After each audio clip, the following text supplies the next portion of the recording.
Hello दोस्तों, आज के वीडियो में हम यह देखेंगे कि समतल दर्पण से प्रकाश का परावर्तन कैसे होता है। अंग्रेजी में reflection of light from plane mirror.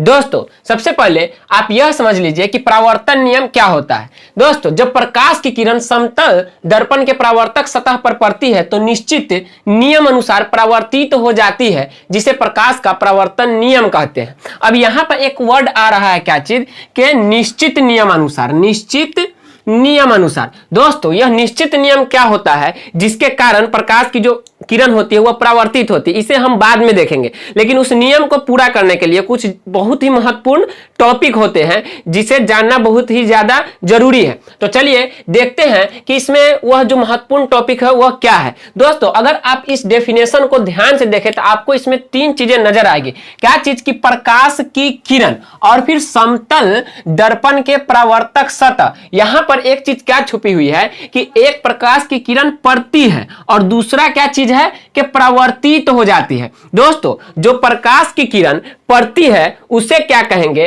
और साथ ही कि जो परावर्तित हो जाती है प्रकाश की किरण उसे क्या कहेंगे, और जो प्रकाश की जो किरण होती है परावर्तक सतह पर पड़ती है तो किसी न किसी बिंदु पर पड़ती होगी, उस बिंदु को क्या कहेंगे। साथ ही इस वीडियो में ये जितने महत्वपूर्ण टॉपिक आप देख रहे हैं कि आपतित किरण, आपतन बिंदु, परावर्तित किरण, अभिलंब, आपतन कोण, परावर्तन कोण, यह सब क्या होता है, इन सभी के बारे में अच्छे से डिटेल से चर्चा करेंगे। वो भी बोलकर नहीं बल्कि एक एक टॉपिक को लिख कर समझाएंगे ताकि आप भी उसे लिख कर याद कर सके और अपने बोर्ड एग्जाम में अच्छे मार्क्स ला सके। दोस्तों, प्रकाश के परावर्तन के दो नियम होते हैं, उन्हें समझने के लिए आपको इन छोटे छोटे टॉपिक को अच्छे से समझना होगा। तो चलिए, सबसे पहला टॉपिक जो है आज का वह है क्या चीज? आपतित किरण। यह क्या होता है? दोस्तों, आप इधर जो चित्र देख रहे हैं तो इसमें क्या है कि एक यह समतल दर्पण है और एक किरण आ रही है, फिर टकराकर वापस मुड़ रही है और एक बिंदु पर टकरा रही है। साथ में यह एक डॉट डॉट लाइन से एक रेखा को दिखाया गया है। इन सभी को अच्छे से समझेंगे। सबसे पहला टॉपिक आज का समझते हैं और वो काफी महत्वपूर्ण है। क्या चीज की? आपतित किरण क्या होता है, इंसिडेंट रे क्या होता है। दोस्तों, वह किरण जो दर्पण के सतह पर पड़ती है आपतित किरण कहलाती है। जो किरण दर्पण के परावर्तक सतह पर पड़ती है उसे हम क्या कहते हैं? तो आपतित किरण कहते हैं। दोस्तों, आप यहां देख सकते हैं कि चित्र में एओ कहां है, तो यहां से यह किरण आ रही है एओ, और इसी एओ को जो हम कहते हैं क्या कहते हैं? तो आपतित किरण कहते हैं।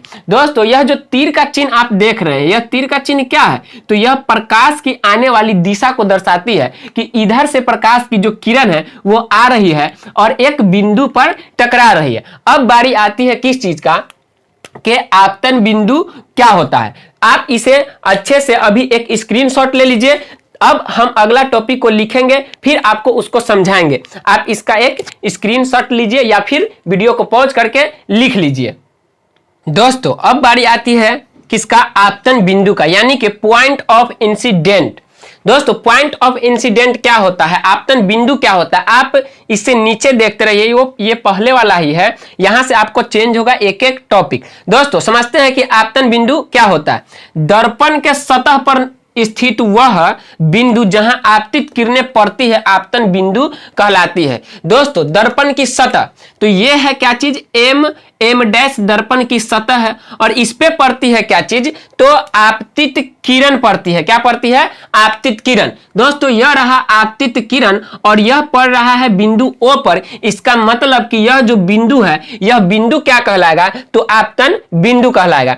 चित्र में आप देखिए तो आपतन बिंदु जो है वह क्या है? तो वह ओ है। चित्र में जो बिंदु है ओ, वह क्या कहलाएगा? तो आपतन बिंदु कहलाएगा। क्यों कहलाएगा? क्योंकि नियम कहता है कि जो दर्पण के परावर्तक सतह पर आपतित किरण पड़ती है जिस बिंदु पर, उसी बिंदु को हम क्या कहते हैं? तो आपतन बिंदु कहते हैं। तो यह था क्या चीज? आपतन बिंदु। अब हम देखेंगे थर्ड टॉपिक जिसका नाम है परावर्तित किरण। आप इसे नोट कीजिए जब तक हम परावर्तित किरण लिख देते। दोस्तों, वीडियो में नहीं लिख रहे हैं ताकि यह वीडियो लंबी ना हो जाए, आप बस इसको नोट करते रहिए जब तक हम आपको थर्ड टॉपिक परावर्तित किरण समझाते हैं।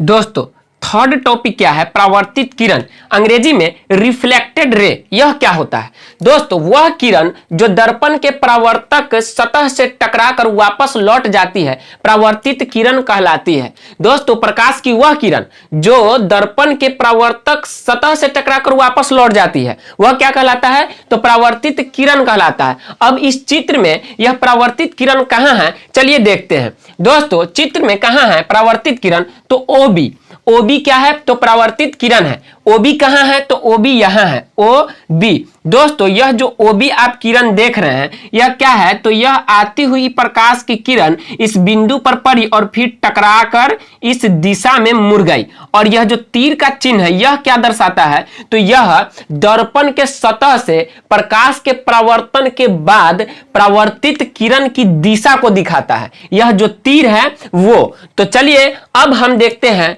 फोर्थ टॉपिक जो है वह क्या है, अभिलंब है। तो अभिलंब के बारे में देखते हैं कि यह क्या होता है। दोस्तों चौथा जो टॉपिक है उसका नाम है अभिलंब और इसे अंग्रेजी में हम लोग नॉर्मल बोलते हैं। यह क्या होता है दोस्तों, वह सीधी रेखा जो दर्पण के आपतन बिंदु पर लंब होती है अभिलंब कहलाती है।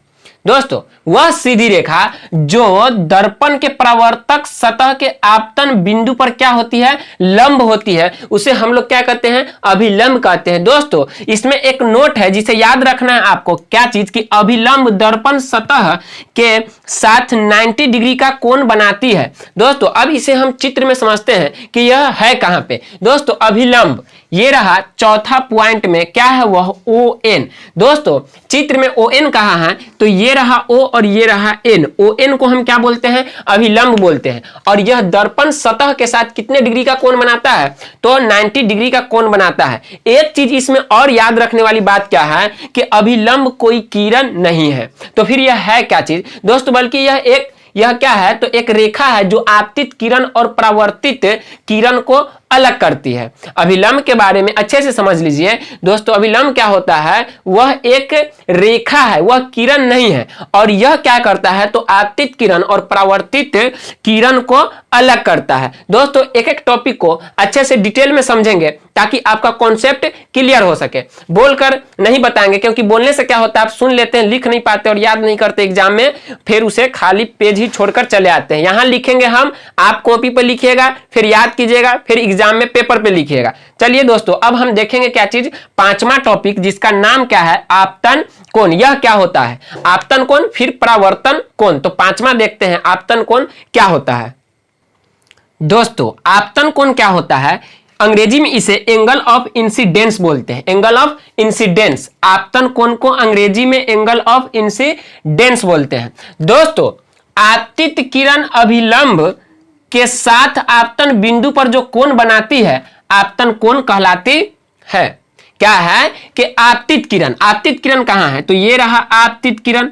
और फिर क्या है कि अभिलंब के साथ आपतन बिंदु पर, और ये रहा क्या आपका अभिलंब और ये रहा आपतन बिंदु, इसके साथ जो कोण बनाती है उस कोण को क्या कहते हैं, तो आपतन कोण कहते हैं। दोस्तों इसे अंग्रेजी में एंगल ऑफ इंसिडेंस बोलते हैं, इसलिए इसे छोटा आई से सूचित किया जाता है, स्मॉल आई से सूचित किया जाता है। चित्र में यहां पे आप देख लीजिए आपतन कोण, यह क्या है, तो angle A O N. Angle A O N कहां है, तो ए यहां, ओ यहां, एन यहां, इसके बीच का जो कोण है, ए ओ एन के बीच का जो कोण है वही कोण जो है क्या है, आपतन कोण है। और इसे हम एंगल आई भी लिख सकते हैं। दोस्तों यह तो रहा आपतन कोण। अब हम देखते हैं कि परावर्तन कोण क्या होता है।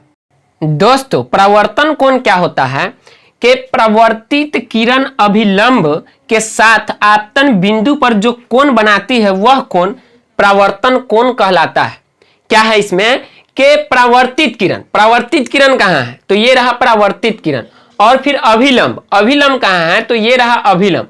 और इसके साथ जो आपतन बिंदु पर कोण बनाती है इसी कोण को हम क्या कहते हैं, तो परावर्तन कोण कहते हैं। दोस्तों परावर्तन कोण को अंग्रेजी में एंगल ऑफ रिफ्लेक्शन बोलते हैं, इसलिए इसे स्मॉल आर से सूचित किया जाता है। चित्र में आप अगर इसे देखें तो कहां है यह परावर्तन कोण, तो एंगल बी ओ एन कहां है, angle B O N, B यहां है, O यहाँ है और N यहाँ है, मतलब इसके बीच का जो कोण है ये वाला, यही क्या कहलाता है, तो परावर्तन कोण कहलाता है। और इसे आप एंगल R भी लिख सकते हैं। तो ये रहा क्या चीज, आपतित किरण, आपतन बिंदु, परावर्तित किरण, अभिलंब, आपतन कोण और परावर्तन कोण का नोट्स और डिटेल्स कहिए, आप इसे कुछ भी कहिए। दोस्तों अब हम इन सभी के आधार पर वह जो निश्चित नियम है जिसके अनुसार प्रकाश की किरण परावर्तित होती है, और यही प्रकाश के दो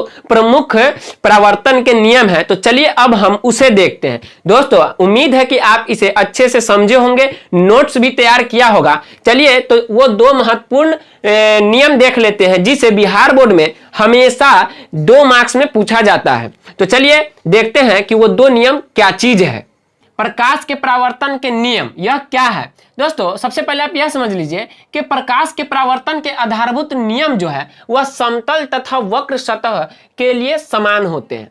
दोस्तों सतह 2 प्रकार के होते हैं, या तो वह प्लेन होगा, नहीं तो वह क्या होगा, रुखरा होगा, यानी कि वक्र होगा। यह क्या है, तो यह प्लेन सतह है। और एक इस तरह से अगर कोई सतह है तो वह क्या होगा कि वह वक्र सतह होगा। तो इन दोनों के लिए जो नियम होता है प्रकाश के परावर्तन का वो समान होता है। आप यह कभी नहीं सोचिएगा कि समतल सतह और फिर वक्र सतह के लिए प्रकाश के जो नियम होते हैं वो अलग अलग होते हैं।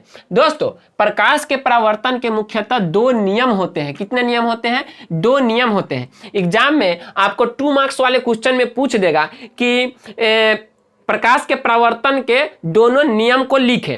तो आप पहला नियम क्या लिखिएगा कि आपतित किरण, परावर्तित किरण तथा आपतन बिंदु पर डाला गया अभिलंब सभी एक ही समतल में होते हैं। सबसे पहले तो मैं आपको इस चित्र को अलग कर देता हूं ताकि आपको समझने में कोई दिक्कत ना हो। दोस्तों यह क्या है कि आपतित किरण, ये रहा आपतित किरण, फिर परावर्तित किरण और फिर आपतन बिंदु पर डाला गया अभिलंब, ये सभी जो होते हैं क्या होते हैं, तो एक ही समतल में होते हैं। दोस्तों और दूसरा नियम इसका क्या होता है कि आपतन कोण परावर्तन कोण, यहां पे कॉमा होगा, आपतन कोण परावर्तन कोण के बराबर होते हैं। कोण यानी कि एंगल ए ओ एन वह बराबर होता है एंगल एन ओ बी के। यदि आपतन कोण I तथा परावर्तन कोण R हो तो नियम के अनुसार क्या होगा, एंगल I बराबर होगा एंगल R के। दोस्तों यह था कि reflection of light from plane mirror, यानी कि समतल दर्पण से प्रकाश का परावर्तन और उसके 2 महत्वपूर्ण नियम जो काफी ज्यादा इंपॉर्टेंट है आपके बोर्ड एग्जाम के लिए। दोस्तों इस वीडियो को बार बार देखिए, हो सके तो इसके एक एक लाइन को आप नोट कर लीजिए और याद कर लीजिए, रिवीजन करते रहिए ताकि आप बोर्ड में अच्छा मार्क्स ला सके। दोस्तों मार्क्स के साथ साथ नॉलेज जरूरी है, इसलिए इन सभी बातों को नोट कर लीजिए। अगर यह क्वेश्चन नहीं भी पूछता है तो इस टॉपिक का आपको भरपूर नॉलेज हो जाएगा। चलिए मिलते हैं अगले वीडियो में। दोस्तों अगर इस चैनल को आपने सब्सक्राइब नहीं किया है तो सब्सक्राइब कर लीजिए ताकि आपको एनसीईआरटी का एक एक टॉपिक डिटेल्स के साथ, फुल नोट्स के साथ मिल सके। धन्यवाद।